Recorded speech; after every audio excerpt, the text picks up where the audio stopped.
welcome back to my channel for November's book haul. Yep, you know the drill. I'm here to share with you the books that I have picked up since my last month's book haul, and there's quite a few, so I may as well just jump straight in. For no particular reason, I'm going to start with the hardbacks. I guess maybe because there's less of them, that's my reasoning. Because I have, well, 4 novel hardbacks and then a comic. So first up is a book that I have been eagerly anticipating the release of ever since I first learned about it. I follow this author on TikTok in particular and really enjoy her content, and have just really gotten sucked in to the hype for her book, both from watching her stuff and also other people talk about it. So this is Iron Widow.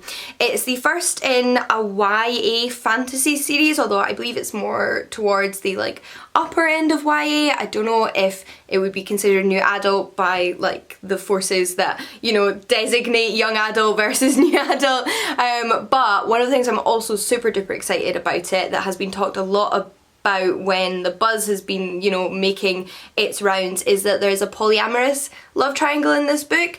And I think I'm not the only person out there who is tired of the love triangle where you're watching all the 3 characters compete with one another, when really you're like, you know, you guys would just make a great throuple. Just be together.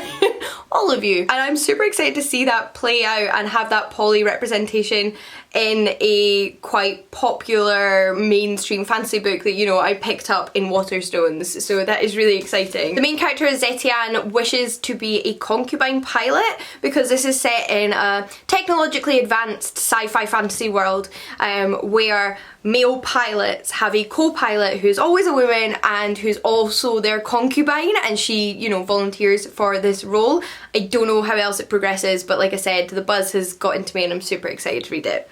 We then have one that I hadn't heard about until I literally saw it in the bookshop, but was drawn in by that cover. I'm not gonna lie, this is so creepy and exactly what I want to be reading right now. It's nothing but Blackened Teeth by Cassandra, and it follows a group of friends who are visiting an old manor house in Japan in the hopes of booking it as a wedding venue, but whilst they are staying there, terrible, scary, ghosty things happen. You know, that's my interpretation of the blurb, and I'm excited for it to happen. On the topic of spooky, this is another one I picked up completely on a whim and because of this cover. I was in the Portobello bookshop in Portobello, Edinburgh, and this cover just drew me in. I picked it up and thought, wow, what is this? Then read the blurb and knew I had to take it home with me. It's The Whistling by Rebecca Netley, and it's about Elspeth, who takes on the job of nanny to a young girl in a remote Scottish island, where there are lots of community secrets. Her charge refuses to speak or tell her anything about her past, but she's clearly troubled or traumatized by something, and she ends up searching for answers. It sounds super duper intriguing. I love that claustrophobic, isolated setting of the Scottish Highlands and Islands, so excited to see it done here. Then, to carry on with books I'd never heard of before until I saw them in the bookshop, we have Ruthless Women by Melanie Blake. So this one I did actually buy with a book voucher, which was very kindly gifted to me by Books in My Bag, because it was recently National Bookshop Day, so I took my book voucher out with me to Toppings in Edinburgh and picked up this book, which never had heard of. Like I said, it's Ruthless Women by Melanie Blake, which I think I've already said, but never mind. It also has gorgeous red sprayed edges, and this is a thriller, but I believe a kind of romantic suspense thriller with lots of relationship drama. It's set on the set of Falcon Bay, which is a fictional but incredibly popular soap opera in this version of our contemporary world, which is specifically filmed on a private island and is visited by its new showrunner or funder, the person in charge of this soap opera, who has some nefarious plans of her own to enact on this private island, and I need to know what that's all about. Then lastly, for hardbacks, possibly the most exciting book of this haul, which is the new Asterix comic or graphic novel.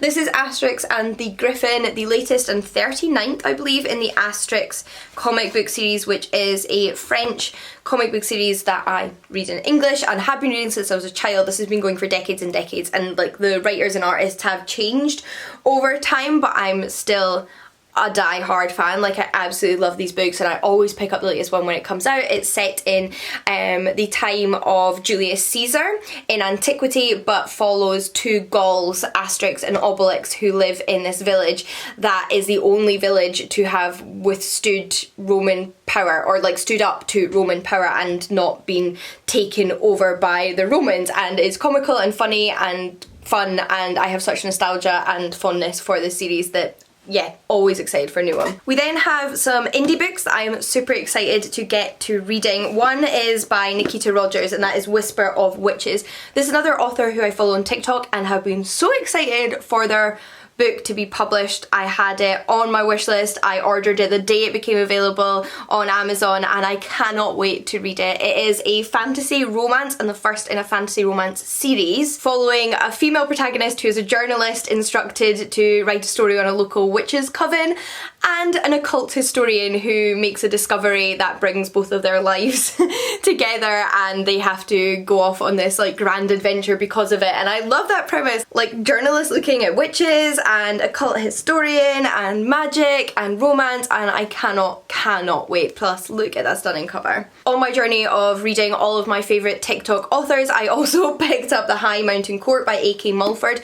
Over on TikTok I was actually asking for indie fantasy book recommendations, particularly romantic fantasy, because that's something that you find a lot of in indie publishing, and I kept getting recommended this series. This one in particular was repeatedly recommended to me, and I did already follow the author, so of course I had to pick it up. And this one is about a witch, the last of her kind, the last of the Red Witches, who is trying to escape the king that has murdered her people when she is abducted by some fairy princes, and ends up joining with them to fight both of their battles, basically, I believe. It may also be reverse harem, but double check. I do get that impression from the back though. Then lastly, for indie books, we have a science fiction title, which is Parting Shadows, book 1 in the Takata System series by Kate Sheeran Swed. This is one that was actually recommended to me by a subscriber and had been on my wish list for a while ever since they recommended it, and I just finally got around to picking up. And it follows Astra, who has both been raised by an AI system and is also inhabited by this AI system, so she has no relationships with other humans or members of her species. I'm not sure if she's human or alien, and this AI system is determined to turn her into a assassin and enact its revenge using her body, which sounds really weird and amazing, and I cannot wait to read it. Plus it's really short, so it shouldn't take long at all. Another one that's been on my wish list for a while and I've been super excited to get to is Dowry of Blood by S.T. Gibson. This one is published by a very new and small publisher based in the north of England called Nyx Publishing. I think they may only have 2 titles out at the moment, both of which I think sound fantastic and both of which are queer. However, this is the one that I've picked up first because I've heard fantastic things, and it is a retelling of Dracula, focusing on Dracula's wives and the relationship between Dracula's wives, which I love the sound of, so cannot wait to read. Plus it's meant to be like dark and gothic and romantic and intriguing and mysterious, so yes. So I actually picked up Dowry of Blood from an online bookshop that I recently discovered, which specialises in sci-fi and fantasy and really tries to put an emphasis on sci-fi and fantasy written by women and non-binary authors, because traditionally it's been so heavily associated with male authors that I really love to see that, because as you know, I'm always looking for more fantastic female authors in the fantasy and sci-fi genre.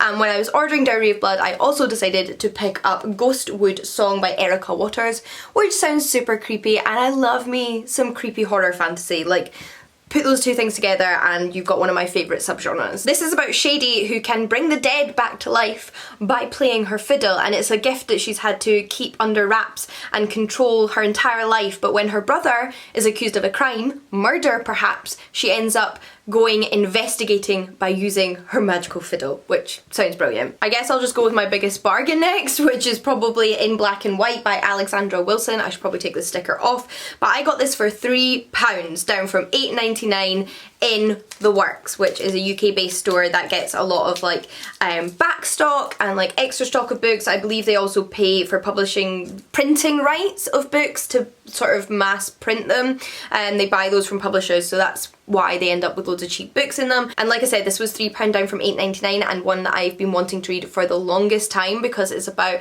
a young female black barrister's experiences in the UK, and I'm always looking for more books that deal with the UK justice system, because I've read so many specifically about the US that naturally I want to learn more about the ins and outs and the injustices within the system in my own country, so I'm really looking forward to reading this. Right, what's next? Let's carry on with the theme of deals since the last one was a deal. And I do have 2 books here that I picked up in Waterstone's buy one get one half price offer. So this is The Wolfdown by Elid Harper. This is a book, again, that I have been so excited to read. But it was also one that I specifically wanted to wait for the paperback to come out in.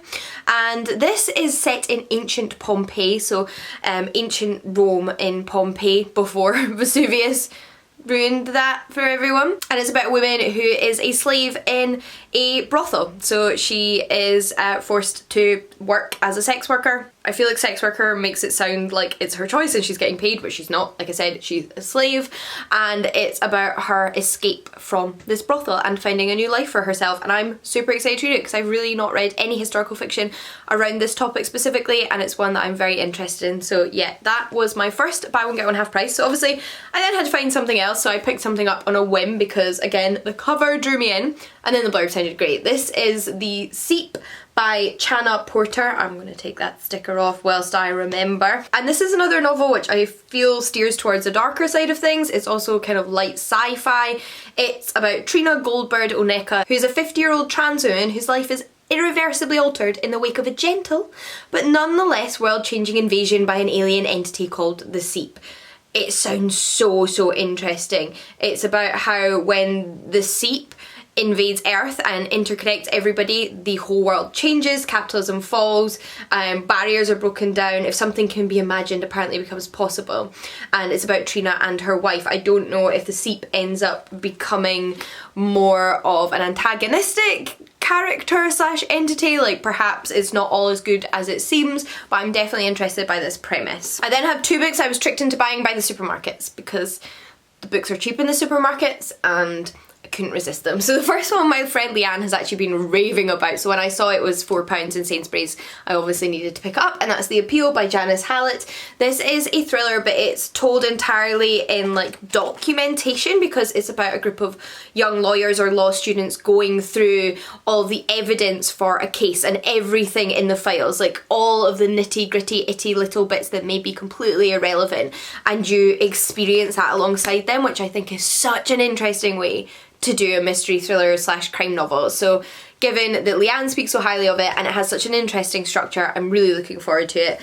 Then we have Girl A by Abigail Dean. And this, I believe, is a mystery thriller about a teenage girl who escapes a cult. Or she escapes the cult that she grew up in when she's a teenager. I'm not sure if it's then set later on in her life and about what happened, but I do just always find escape from cult or drag into cult thrillers really interesting and really compelling, so obviously I had to pick this one up. I then have 2 books which I picked up when my friend Elle was visiting Edinburgh, and we popped into some bookshops and they both just happened to be South Korean. Like, that was not intentional in any way, but they are. And the first one Elle really highly recommended to me. It's called Kim Jeong, born 1982, by Cho Nam-ju, translated by Jamie Chang from the Korean. And I believe this is just the story of a woman's life. It is just the novel of a young woman growing up in South Korea and her story and her life, and Elle just said it was very evocative, very emotional, very rich, and that's all, even though it's very short. So of course I trusted her recommendation. We then have the other South Korean book which I ended up picking up, but this was just a random find in Golden Hair, called Cursed Bunny. This is a collection of short stories by Bo Ra Chung and translated by Anton Her from the Korean. And I'm actually in the middle of reading this short story collection and these are brilliant, okay? These are like horror, surrealist short stories that make comment on capitalism and patriarchy in modern day South Korea. The blurb very much drew me in because, like everybody else on this planet, I very recently finished watching Squid Game, which in itself is a commentary on capitalism in South Korea and the rest of the world. So the fact that it was another take on capitalism in South Korea as well as patriarchy and women's rights, I just felt the need to pick it up, and I'm so glad I did because they are so well written and so well translated, because they read so fantastically, they're so absorbing, the build up in each story is just fantastic, and so is the payoff. So yeah, I'm only halfway through but I'm loving it. We then have As Good as Dead by Holly Jackson, which is the third book in Holly Jackson's YA thriller series, and I believe the final book in the series. These follow Pip, who is a bit of an amateur detective, although she's like pretty good at it at this point. She ends up running a crime podcast after conducting a school project where she investigates a historic crime in her town that involved a young man that she knew. And this is book 3, where Pip is about to head off to university. Obviously I can't say much more than that because it is a sequel, but I adore this series. Both books were fantastic so far, so I have high hopes for book 3. Another one with red sprayed edges. Then a poetry collection that I've been waiting to come out in paperback is Just Us by Claudia Rankine. This was a chunky hardback, so I did have to resist picking it up in hardback form, even though I adore Claudia Rankine. I've read 2 of her other poetry collections and they're some of my favourite poetry collections out there. She writes in this very sort of almost prosaic style. Like, her poetry isn't necessarily verse-like, it's much more prose-like, but it still has that kind of like rhythm and language and detail and abstractness that you associate with poetry. She also incorporates a lot of imagery in her poems and comments on a lot of real life events, so you actually get a bit of a non-fiction insight into political issues that the author's invested in. In her previous poetry collections there was a lot of commentary on racism in the US and elsewhere, and I just adored them, so obviously needed to pick up her newest collection. Basically, that's the moral of that story. We then have 2 more books I've picked up for myself. The first one was actually one that was reduced online and I had to pick up because all I want to read right now are contemporary romances. I've been on a bit of a thriller horror binge which has turned into contemporary romance, and I am so very much enjoying going on that light-hearted fun journey, and this is one that appealed to me based on the blurb. It's called Girl Gone Viral by Alicia Ray, and it's about a young woman that accidentally ends up going viral when her like encounter with a handsome young man in a cafe gets picked up by randoms that have been taking pictures of them and posting them online. That's something I always find slightly odd, but then yeah, it goes viral, which really isn't that unbelievable in this day and age, especially with TikTok, and her life becomes a little bit hectic and unexpected. So she basically ends up going into hiding with, I think, the handsome man. I'm not sure how that works, but I like the sound of it and I'm excited to read it. Lastly, for books I bought myself, we have another ancient inspired story. This is a retelling of a Greek myth called Daughters of Sparta by Claire Haywood. Now this is actually the US edition of this book. I just could not get over how beautiful this is. It is available in the UK as well with a different cover with a different publisher, but I had to do it. I had to go on Book Depository and order the US cover because look at it, it's gorgeous. This is one of my favourite covers, I think, of a Greek myth retelling I own, and I do not regret my decision to purchase it specifically. This book is specifically about Helen and Clytemnestra, aka the Daughters of Sparta, 2 Spartan princesses with their own roles and stories in Greek mythology, but focusing in on both of them and how their lives intertwine and play out as they grow up. I think something a lot of people not as familiar with Greek mythology don't realise is the relationship between Helen and Clytemnestra. They also often don't think of Helen as a Spartan, they think of her as Helen of Troy, so I think it's going to be really fun to read a retelling of Helen and Clytemnestra's story because I don't think there's enough of them. Then before I go, I have 2 books that I was sent from publishers, well specifically Pan Macmillan, and the first one is a YA horror novel which I cannot wait to read because it's by an author I read years ago and remember enjoying, but haven't read anything by since, and I also just love YA horror. This is All These Bodies by Kender Blake, and this is about Mary, who ends up the only suspect in a series of 16 murders where the bodies have been found entirely exsanguinated, and she was discovered with the final body. So yeah, she's the only suspect, but did she do it, did she not? She ends up dragging the sheriff's son into helping her prove her innocence, and I'm intrigued to see how that all pans out. Then one which isn't actually out until January, but I did want to share with you the proof because it sounds really interesting, and that is Hare House by Sally Hinchcliffe. And it's about a young woman who arrives in Scotland, because that's where all good gothic novels are set, who's looking to escape the shadows of her past. Moving into one of the cottages on a remote estate of Hare House, she begins to explore her new home and its beautiful wild surroundings. But Hare House is hiding something sinister, and as winter draws in with snow falling soft and heavy, its dark history of grief and madness begins to emerge. Yep, sounds brilliant and right up my street. As do all of these books. I'm really excited to read the ones I haven't read yet, and I hope you enjoyed this book haul. Let me know if any of these books sparked an interest in you, if you've read any of them, if you have thoughts on any of them, or you're just thinking that you might pick them up after this video. Let me know, but until next time, happy reading, and I'll see you all again soon. Bye everyone!